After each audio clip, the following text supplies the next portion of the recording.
The heat that July afternoon lay over the little Oklahoma town like glass from a furnace. Nothing moved. Not the cottonwood leaves behind the barns, not the old screen doors hanging crooked on their hinges, not even the dogs, which had given up barking and stretched themselves in strips of shade beneath pickup trucks and porch steps. By 3 o'clock, the sky had turned a strange yellow gray. Out beyond the wheat fields, a wall of clouds was rising from the west, dark and heavy, rolling toward town as if something enormous were dragging a curtain across the world. People who live on the plains know how to read weather. Mrs. Webb from the next property had already taken her sheets off the line. Old Mr. Hanley had led his goats into the shed an hour early. Men stood in open barn doors, looking at the sky with their hands on their hips. A real storm was coming, the kind that rips branches from trees and turns gravel roads into rivers. Only one person seemed not to notice.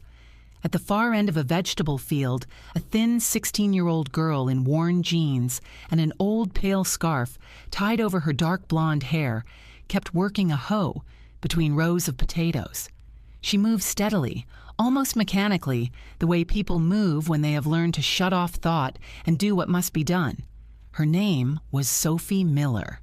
If you had looked closely at her face, at the gray-green eyes that seemed too old for 16, you would have understood she was not simply weeding a field.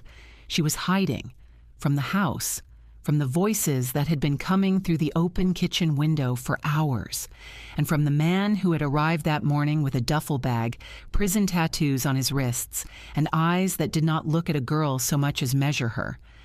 Sophie had been 5 when her parents died on a highway outside Tulsa.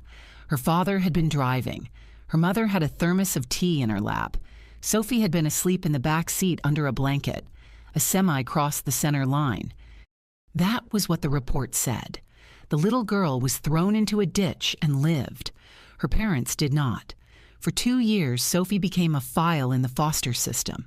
Then Marla Jenkins came to the children's home with a honeyed smile and a husband named Stan, who smelled of beer and silence. Marla stroked Sophie's hair and said, "Now you will have a real family." Sophie believed her. She was 7. She wanted so badly for someone to call her sweetheart again.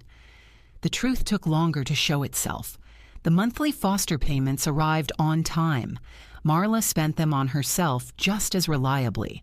Sophie received thrift store clothes, leftover food, chores before school and after school, and constant reminders that she should be grateful because without Marla, she would be sleeping under a bridge. Stan drank quietly and stayed out of things. Marla drank loudly and got into everything. 9 years passed that way. That morning, Marla's younger brother Ray had arrived after being released from prison. Sophie heard the gate slam. She heard his rough voice. She heard Marla laugh the hoarse laugh that came after her second drink. Sophie glanced around the corner of the house once. Ray was broad, heavy, and watching her. She felt it before she understood it. Something tightened beneath her ribs. Not exactly fear, something older and colder. So she took the hoe and went to the field, even when the sky turned black, even when Mr. Hanley shouted from the fence that she had better get inside before lightning killed her. To Sophie, the field under a storm felt safer than that house under the same roof as Ray. When the first drops struck the potato leaves, she finally started back. Within a minute, rain poured over her scarf, her shoulders, her face. Anyone watching from a window would not have been able to say whether her cheeks were wet from rain alone. Night came hot and breathless, even after the storm broke. Sophie lay awake in the small storage room Marla called her bedroom. The furniture leaned. The mattress sagged. The air smelled of damp plaster and old cardboard. In the main part of the house, the drinking slowly died down. Stan went quiet first. Marla's words became slower, thicker. Then there was silence. Sophie listened to that silence the way a person listens for a footstep behind them. The footstep came. The doorknob turned slowly, almost gently. That was the worst part. Sophie did not scream. She moved before thought could catch her. She shoved open the little window, climbed out into the wet dark, and ran barefoot through the garden toward the gate. The ground was slick. Her ankle twisted. She fell near the fence, scraping her knee and both palms. She did not see Ray come after her. She felt his shadow before he reached her. Then a voice spoke from the darkness, low, young, firm. Leave her alone. There was no shouting in it, which somehow made it stronger. A young man stood on the narrow path between the fields, rain dripping from his dark hair, something heavy held at his side. He looked at Ray without hesitation. I said, "Leave her alone." Ray muttered something about fresh air, about people minding their own business, then lowered his shoulders and walked back toward the house. Sophie lifted her head. The young man came closer and knelt in the mud beside her. "Are you hurt?" She stared at him and could not answer. He was maybe 19, soaked through with serious eyes and a face that seemed too calm for the storm around them. He did not look at her with pity. He looked at her as if he was trying to understand something important and would not look away until he had. His name was Ethan Caldwell. Sophie did not know that yet. She did not know he had arrived that morning to spend a week with his grandmother, who lived 2 properties over. She did not know his father had been a diplomat and his mother came from old money. She did not know he was beginning pre-med in the fall and had already decided he wanted to become a heart surgeon. She knew only one thing. His voice had been the first voice in years to stand between her and fear. Ethan took her to his grandmother's house. Ruth Caldwell's little white farmhouse stood at the end of the road with green shutters, lace curtains, and a porch light that glowed like it had been left on for exactly this purpose. Ruth opened the door before Ethan knocked.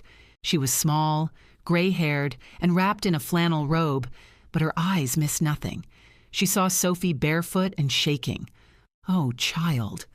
That was all she said before pulling her inside. There was a towel, dry clothes, a warm quilt, tea with honey, apple pie that smelled of cinnamon and thyme.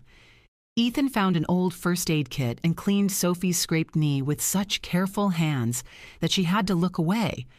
"First-year medicine," he said, as if apologizing for knowing what to do. Sophie watched his hands.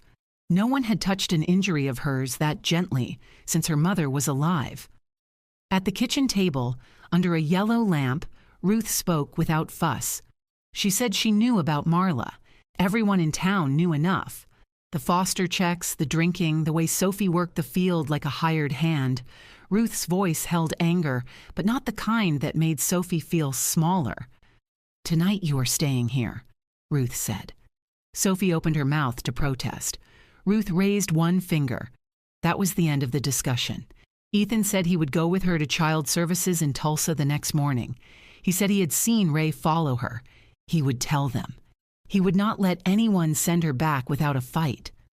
Sophie wanted to say she could manage alone, but in that warm kitchen, with rain ticking against the glass and Ethan's steady presence across the table, she found she no longer had the strength to pretend she needed nothing. The next day, everything changed. There were interviews, forms, phone calls, a caseworker with tired eyes who listened more carefully once Ruth and Ethan began speaking. Marla arrived furious and painted herself as a saint. She said Sophie had always been unstable, ungrateful, dramatic.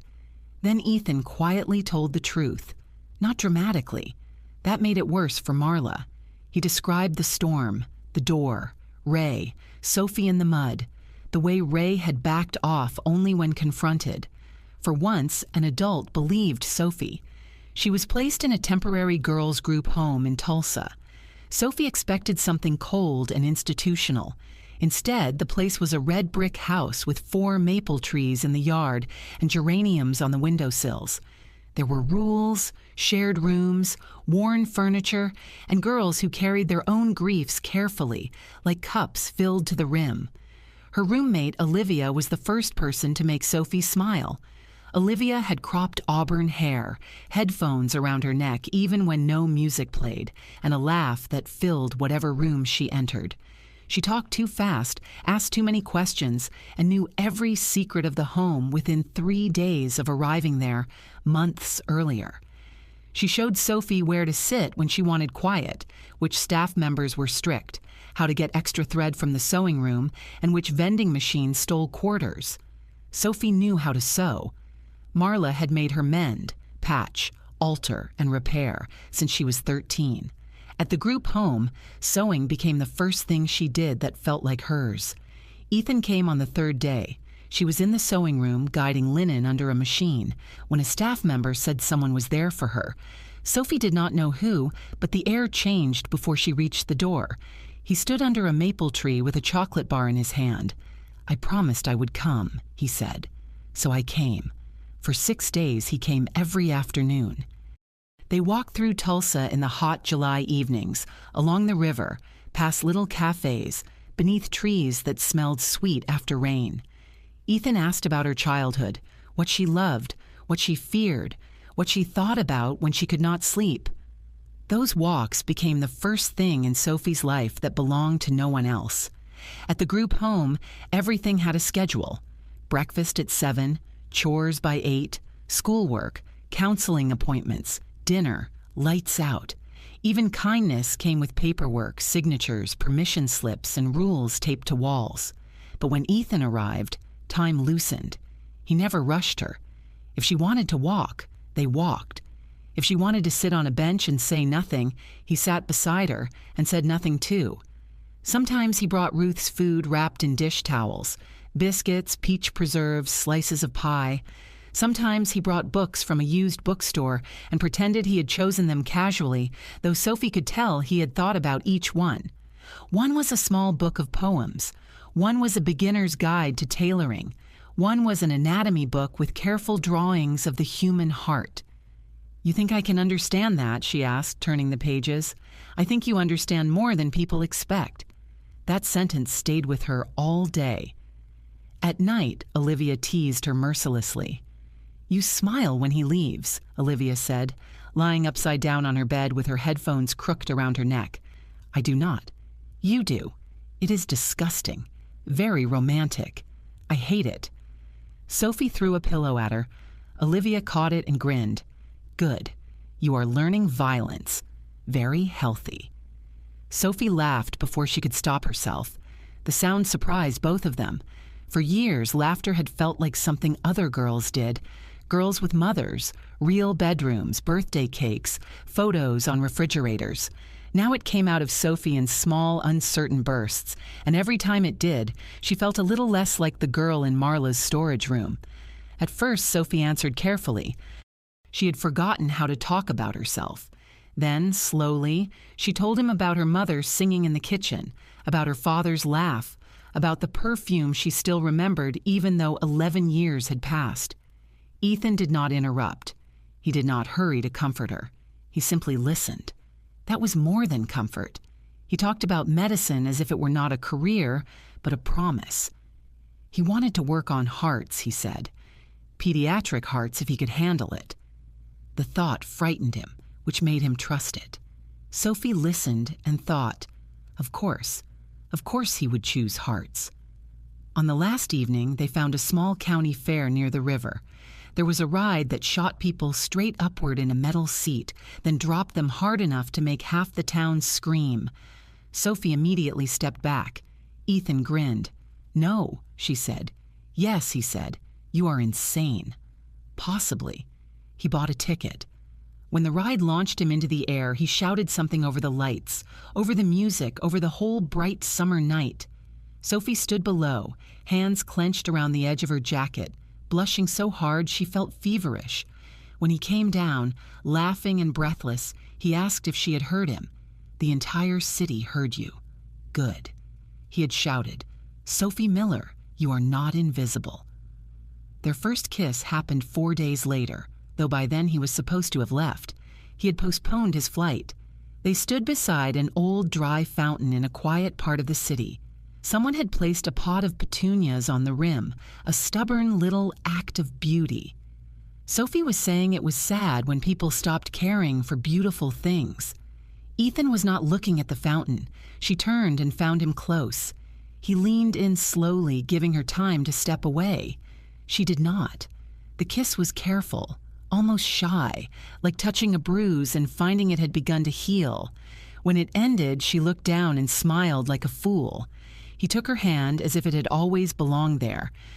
That was the beginning, and the beginning of the danger. Ethan's parents lived in a large house in Oklahoma City with a circular driveway, crystal chandeliers, and silence so expensive it seemed polished. Margaret Caldwell welcomed Sophie with a smile that never reached her eyes. Ethan's father, Nicholas, was courteous in the way men are courteous to people they consider temporary. At dinner, Sophie became aware of every fork, every glass, every invisible rule she did not know. Ethan noticed and quietly moved the correct utensil closer to her hand. Margaret noticed, too. Her smile sharpened. She asked about Sophie's parents, her education, where she lived, whether she had any plans beyond sewing. Ethan tried to stop it. Margaret said a family had a right to know whom they were receiving into their home. Then she added, softly enough to be polite and cruel enough to be unforgettable, "I do hope the silver remains in its place after dinner." The room went still. Sophie set down her fork. She wanted to vanish. Instead, she spoke. "I have never taken anything that was not mine. My parents died when I was 5. I grew up without them. That makes me poor. It does not make me a thief." Nicholas said something dry about businessmen with debts rarely being as honest as their children believe. Ethan stood. His voice was quiet. "You are speaking about someone you do not know." He took Sophie home that night. She cried only after they reached the sidewalk outside her building. Ethan stood beside her, ashamed and furious, and said he had never imagined his mother could be like that. Sophie told him he had no reason to apologize for words he had not spoken. That night, in her tiny room, they did not speak of Margaret or silver. They spoke of what happens when two people understand they have found each other despite everything. Ethan told her she was the most important person in his life. Sophie believed him. She did not know that across town, Margaret sat in her study under one lamp and made a phone call. Margaret Caldwell did not shout. She did not beg. She arranged. A girl like Sophie in Margaret's mind might be pitied. She might even be helped from a distance. But she would not become the future of Margaret's son. So Margaret called an old friend whose daughter, Vanessa, had just returned from London. Vanessa was beautiful, educated, and exactly the kind of woman Margaret believed belonged in Ethan's world. The trap was gentle. Ethan was told an old family friend wanted coffee. It would be rude not to go. Vanessa laughed easily, touched his arm, and knew how to make a conversation look intimate from the wrong angle. That was the cruelty of it. It did not require Ethan to betray Sophie in truth. It required only the appearance of betrayal at exactly the right moment, in exactly the right window, with exactly the right witness. Margaret understood people that way. She understood pride. She understood shame. She understood that Sophie would sooner disappear than fight for a place where she had been told she did not belong. Olivia understood too late. She had been restless all afternoon, pacing the room, talking too fast even for herself. When Sophie asked what was wrong, Olivia said nothing, then said she was bored, then said they should go downtown. Sophie had alterations to finish, but Olivia kept pushing. "Come on," she said, "one walk. You've been sewing like an old widow all week. I am 16. Emotionally ancient, Olivia said. Tragic, really. Sophie went because Olivia was hard to refuse, and because part of her wanted to walk past the cafe where Ethan sometimes bought coffee, just in case he happened to be there. That small hope became the blade. Olivia insisted Sophie go for a walk that evening. Sophie almost refused. She had alterations to finish, but Olivia pushed.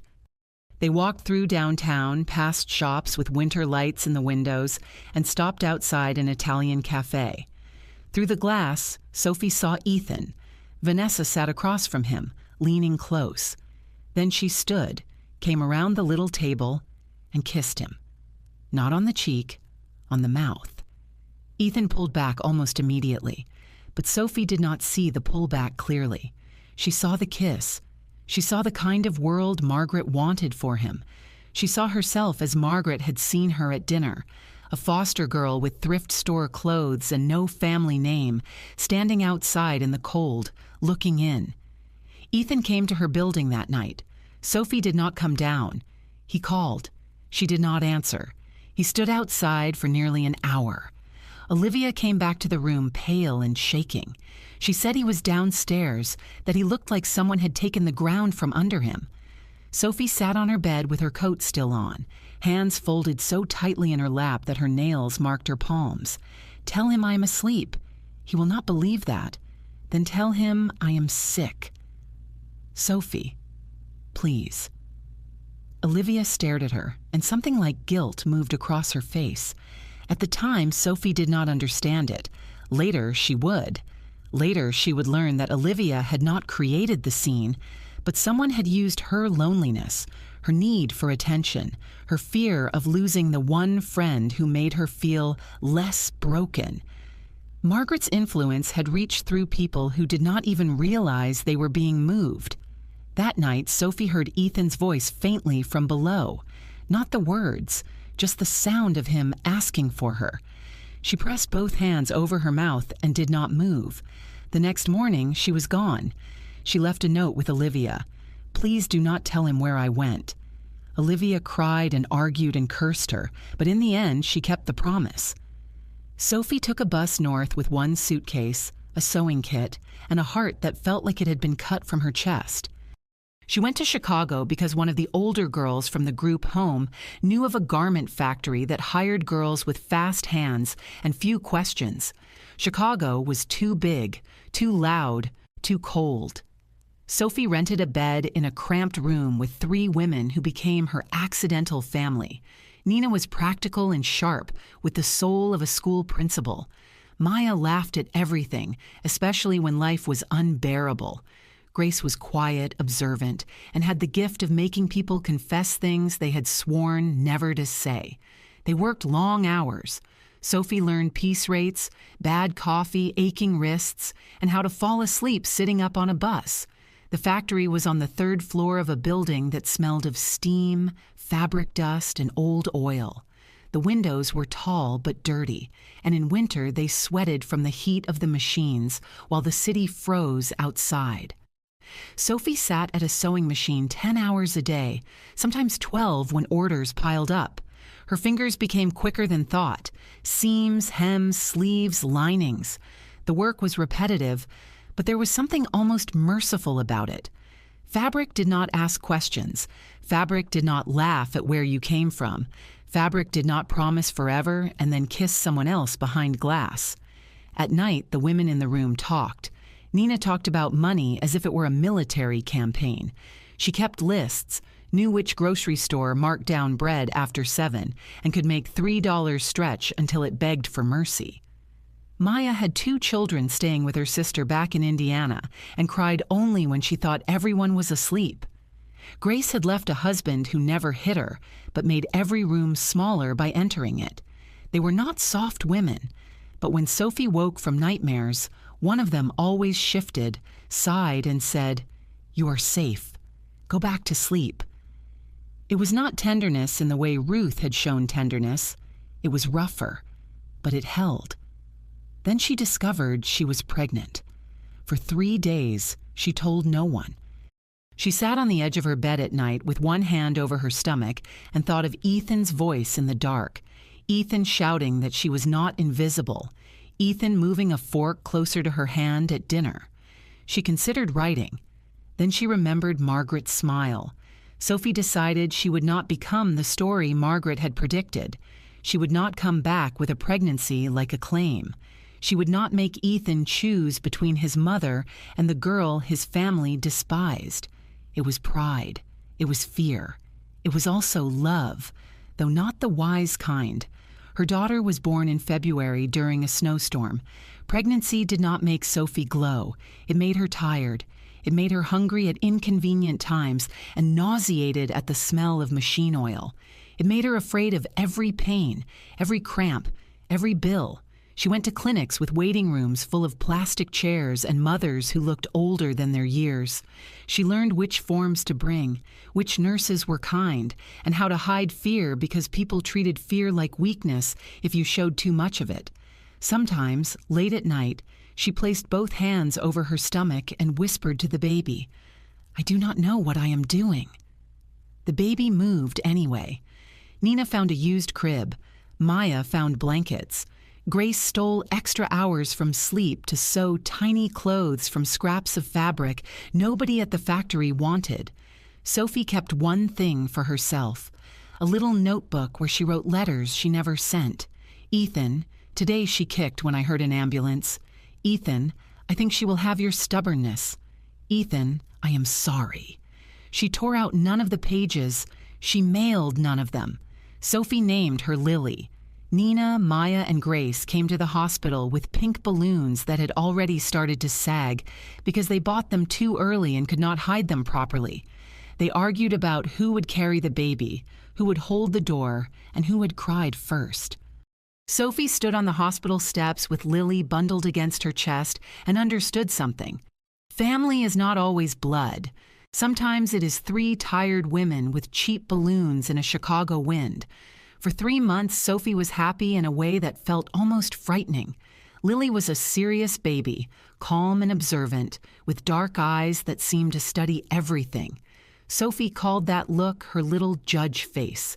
Nina read parenting books aloud. Maya found secondhand baby clothes. Grace sang old songs under her breath while Lily slept. Then, at a routine checkup, the pediatrician listened to Lily's chest too long, then listened again, then brought in another doctor. The words came carefully. Ventricular septal defect, a hole between the lower chambers of the heart, not an emergency yet, but surgery would likely be necessary when Lily was older and strong enough. The doctor explained programs, foundations, insurance gaps, waiting lists, private costs. Sophie held Lily and felt the hallway tilt. Outside the exam room, she kissed her daughter's forehead and whispered, "I will find a way," and she meant it. Soon after, the factory cut her hours. Then the dormitory room tied to the job disappeared. There were no proper papers proving she had been officially employed long enough to claim what she was owed. Nina fought the manager. Maya screamed. Grace tried to negotiate. Nothing changed. Sophie returned to Oklahoma with Lily because, as a former foster child, she had the right to a small public housing room in Tulsa. It was barely more than a box, with old pipes, thin walls, and utility debts left by the previous tenant. But it had a door that locked. She began sewing for money: hems, dresses, school uniforms, curtains, wedding alterations. At first, the work came slowly. Then word spread. The girl with the baby could fix anything. The girl with the serious eyes could make cheap fabric look expensive. The girl who rarely complained could work through the night. Those first months in Tulsa nearly broke her, not in a dramatic way. There was no single night when she collapsed and said she could not continue. It was smaller than that and therefore more dangerous. It was counting coins at the kitchen table while Lily slept. It was choosing between better formula and paying the electric bill on time. It was washing the same 2 shirts by hand because the laundromat cost too much that week. It was smiling at customers who wanted urgent alterations and paid late because pride did not buy medicine. Sometimes Sophie stood in the tiny bathroom, ran the faucet so Lily would not hear, and cried silently into a towel. Then she washed her face, went back out, and became calm again. Children believe the face you show them. Sophie made sure Lily saw hope. Every envelope had a name: rent, food, clinic, surgery, emergency. She wrote the words in block letters, as if neat handwriting could impose order on a life that kept trying to scatter. When a customer paid cash, Sophie divided it immediately, some for groceries, some for thread, some into Lily's heart envelope. The envelope grew painfully slowly. Still, it grew. Every dollar went into envelopes: rent, food, medicine, Lily's heart. At 2, Lily laughed more than she cried. At 3, she asked questions adults did not expect. At 4, she loved buttons, thread, and sitting under Sophie's sewing table with picture books. At 5, the cardiologist said they were getting closer. At 6, Lily began to tire more easily.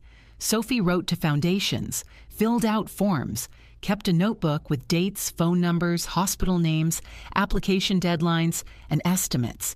She did not write to Ethan, or rather, she wrote in her head 1,000 times and sent nothing. There had been one strange period when Sophie thought someone was following her, a man in a light jacket outside her building, the same man near the pharmacy, again near the park, never close enough to accuse, never threatening, just present. Then he vanished. For years, Sophie wondered whether fear had invented him. It had not. Ethan had searched for her. After the night at the cafe, he realized immediately what Margaret had done. Vanessa confessed, embarrassed and angry, that his mother had encouraged the whole meeting. Ethan fought with Margaret for the first real time in his life. Then he went to Sophie's building and found her gone. Olivia would not tell him where. He searched for months. Eventually, he hired a private investigator, quietly, carefully. The man found Sophie in Tulsa a year after she returned with Lily. He reported that she was alive, working, raising a little girl, and very clearly trying not to be found. Ethan read the report until the paper blurred. He wanted to go to her. Then he stopped himself. If she had chosen silence, he told himself, he had no right to break down the door of her life. Loving someone did not give him ownership of her decisions, so he became what he had always said he would become, a surgeon. He specialized in pediatric cardiac surgery.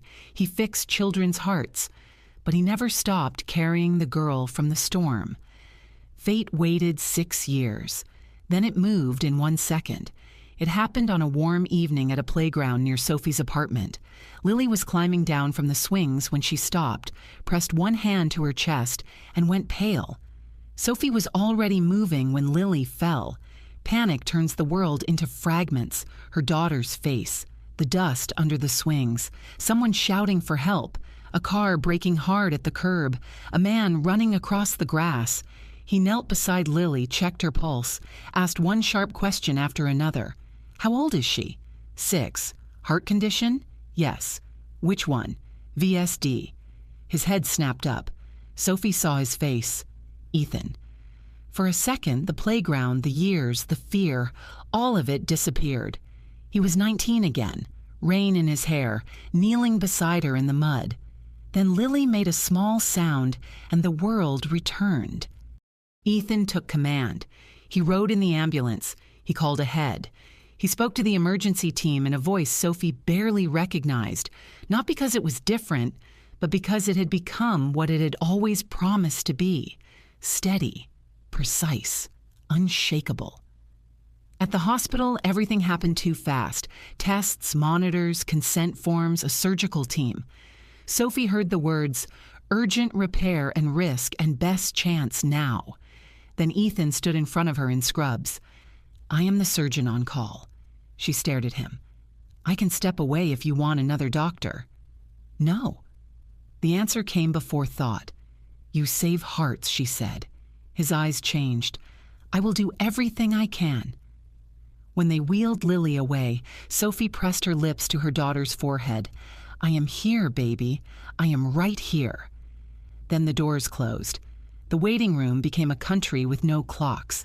Hours passed, or maybe years. Sophie sat with her hands locked together so tightly her fingers hurt.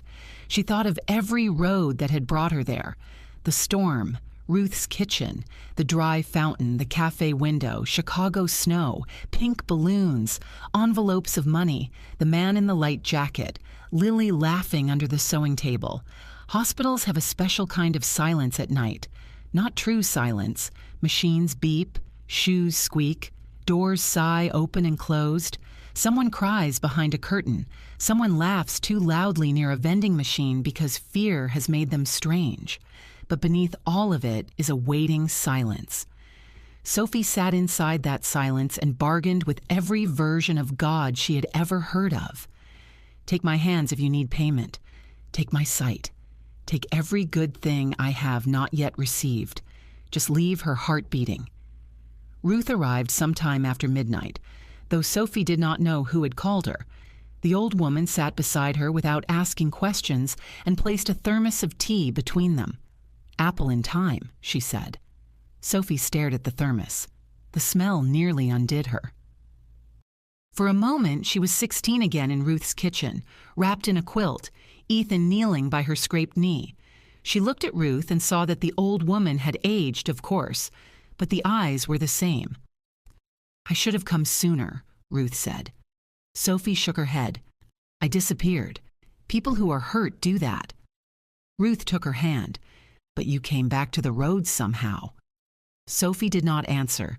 She was afraid that if she opened her mouth, every year would come out at once. When Ethan finally came out, his mask hung loose at his throat. His face told her before his words did. "She is stable," he said. "The repair went well. She is breathing on her own. We will watch her closely tonight, but she made it." Sophie stood. Then her knees failed. Ethan caught her before she hit the floor. She woke in a small office with a blanket over her shoulders and Ethan holding her hand. "Lily?" she whispered. "Stable. In recovery. You can see her soon." Sophie closed her eyes. For the first time in 6 years, she let herself breathe all the way down. Then Ethan asked the question, "What is her name?" "Lily." "How old?" 6. The silence that followed contained everything. Ethan stood and walked to the window. He placed one hand on the sill and stayed there with his back to her for a long time.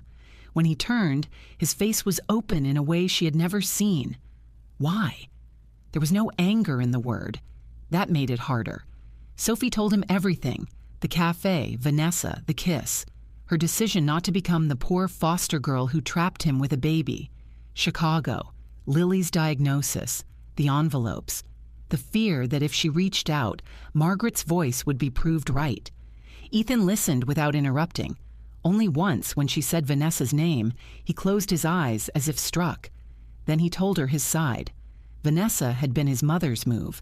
He knew it almost immediately. He had looked for Sophie. Olivia had refused to help. He had hired someone. He had found her, but the report said she did not want to be found, and he had tried to respect that. Sophie remembered the man in the light jacket. "I thought I was imagining him." "No," Ethan said. "I am sorry. You knew about Lily?" "No." The answer was immediate. Devastated. "If I had known, Sophie, nothing on earth would have kept me away." She believed him. That hurt too. The next day, a detective called. Sophie stood in the hospital corridor while Lily slept behind a glass window, small and pale beneath wires and monitors. The detective said he was reopening a case from 21 years earlier, the crash that killed Andrew and Marie Miller, Sophie's parents. It had not been an accident. The truck had been forced into their lane deliberately. The man who arranged it had recently been arrested in another case and begun talking. Sophie's father had owned controlling shares in a small medical technology company, a company that changed hands after his death through a chain of shell buyers. One of those buyers had ties to a longtime business associate of Nicholas Caldwell, Ethan's father. The detective was careful. He did not say Nicholas had ordered the crash. He said the chain of ownership was under investigation. He said Sophie, as the surviving heir, needed to file claims. He said some assets were gone forever, but some might be recoverable. Sophie listened in silence. After everything, even grief had to wait its turn. She went back into Lily's room and sat beside her daughter. Lily opened her eyes. "Everything okay?" Sophie smiled because children deserve certain lies wrapped in love. "It will be. Tell me a story." So Sophie told her about a storm over a field in Oklahoma, about a white farmhouse with green shutters, about apple pie with thyme, about a boy who said she was not invisible from the top of a fairground ride, about an old dry fountain with petunias on the rim. Outside the room, Ethan stood at the end of the hallway and watched through the glass. He saw the woman he had loved since a stormy night and the daughter with his eyes. He leaned back against the wall, closed his eyes, and exhaled like a man who had been holding his breath for 6 years. Ethan confronted Margaret 2 days later, not with shouting. He had learned that from surgery. The sharper the blade, the steadier the hand. He told her about Sophie, about Lily, about the operation, about 6 years stolen by pride and interference. He told her he knew Vanessa had been arranged. He told her he knew Olivia had been pressured by someone connected to Margaret's friends. He told her about the detective and Nicholas's business associate. Margaret listened with the unreadable face she had spent a lifetime perfecting. When he finished, she said she had only wanted what was best for him. Sophie Miller had no name, no money, no connections. You deserved a future equal to your gifts. Ethan looked at his mother for a long time. "She gave me my daughter," he said. "She raised Lily alone, with less support than you give to charities for tax reasons, and she did it with more dignity than I have ever seen in this house." Margaret flinched. He continued, "You stole 6 years from me, from Sophie, from Lily. I am not cutting you out of my life. You are my mother. But my life is mine. My family is mine. If you want to know your granddaughter, the door is open only if you come with respect." Then he left, quietly, finally. The investigation lasted months. Some truths were too old to be repaired fully. Sophie's father's company had been sold, resold, dissolved, and buried under paperwork. But not everything was gone. The lawyer Ethan found for her was careful and honest. He did not promise miracles. Still, the amount he believed could be recovered was more than Sophie had saved in envelopes across 6 years. The money did not arrive like a miracle. There were meetings, signatures, copies of documents Sophie had never known existed, affidavits, phone calls, and long afternoons in offices where men in suits used words like settlement and asset recovery and surviving heir. At first, Sophie felt like an imposter. Her father had been a businessman. Her mother had kept tea in a thermos on long drives. They had been real people with plans and papers and bank accounts and enemies, not just soft memories she carried like photographs in her chest. Learning the truth gave them weight again. It also gave her anger. Not wild anger, not the kind that burns a house down, a cleaner anger, the kind that says, "I was robbed, and I will name it." Nicholas Caldwell was not charged with ordering the crash. The law could prove less than the heart suspected, but his name lost some of its shine. Old partners became unavailable. Certain doors closed. Margaret did not speak of it. Sophie did not need revenge. She needed the truth to stop hiding. Lily recovered steadily. She hated lying still. Within a week, she asked for books, then crayons, then fabric scraps. Sophie brought bright pieces of cotton, and Lily sewed a crooked little heart-shaped pillow that everyone praised as if it belonged in a museum. Ethan came every day, at first as the doctor, then simply as Ethan. He sat beside Lily's bed and answered her questions. She wanted to know why he fixed hearts. He thought about it, then said the heart was the most honest organ in the body. It did not know how to pretend. Lily nodded solemnly. I might fix hearts too. Sophie stood in the doorway and watched them. The man who had saved her daughter without knowing she was his daughter. Fate was cruel, but perhaps eventually it paid its debts. Between Sophie and Ethan, there were no dramatic declarations in hospital corridors, no easy forgiveness, no pretending 6 years had not happened. What needed to be said had been said in that small office after the surgery. The rest returned slowly, like warmth returning to fingers after frostbite. First it hurts, then it becomes possible. One morning, Ethan brought Sophie coffee from the hospital cafe. He sat across from her. She thanked him. He said, "You're welcome." They drank in silence. Then he covered her hand with his, the way he had once held it on a bus ride through Tulsa when she was 16 and afraid of the future. Sophie did not pull away. That was enough. Lily was discharged in early summer. Nina, Maya, and Grace arrived from Chicago without warning because, as Maya said, people who survive heart surgery deserve a welcoming committee. They brought a red heart-shaped balloon. Nina said it was too literal. Grace said literal was fine when life had already been complicated enough. Lily met them as if she had known them forever, because Sophie had told her stories about them all her life. Ethan stood a little apart, watching. "You are good at finding people who become family," he told Sophie. She looked at the women laughing around her daughter. "I do not think that is a talent," she said. "I think it is what happens when you stop closing every door." They married in September. It was small. Ruth came with apple pie wrapped in the same kind of towel she had used years before. Nina, Maya, and Grace cried loudly. Olivia came too, guilty and older and forgiven enough to stand in the back row.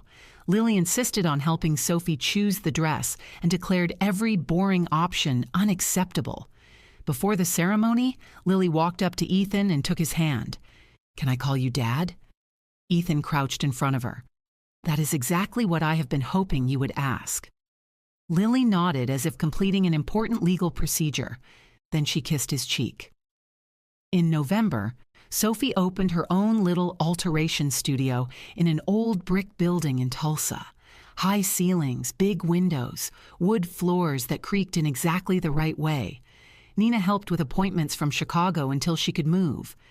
Maya took over the front room with customers. Grace handled the website and made everyone believe their dream dress was possible. The studio was not glamorous at first. The sign was small, the heat clanked. The back room smelled of old plaster, cotton thread, and coffee that Maya constantly forgot on the warmer. The first week, 2 customers came in by mistake looking for the tax office that had rented the space years earlier. Sophie loved it anyway. She loved unlocking the door in the morning, loved the sound of hangers sliding along the rail, loved the chalk marks on fabric, the pins in her wrist cushion, the way nervous brides stood straighter when a dress finally fit as if it had been waiting for their real body instead of an imagined one. Lily did homework at a little table near the window after school. Sometimes Ethan stopped by between hospital shifts, still in scrubs, and Lily would immediately inspect him for signs of exhaustion. "You need soup," she would declare. "Do I?" "Yes.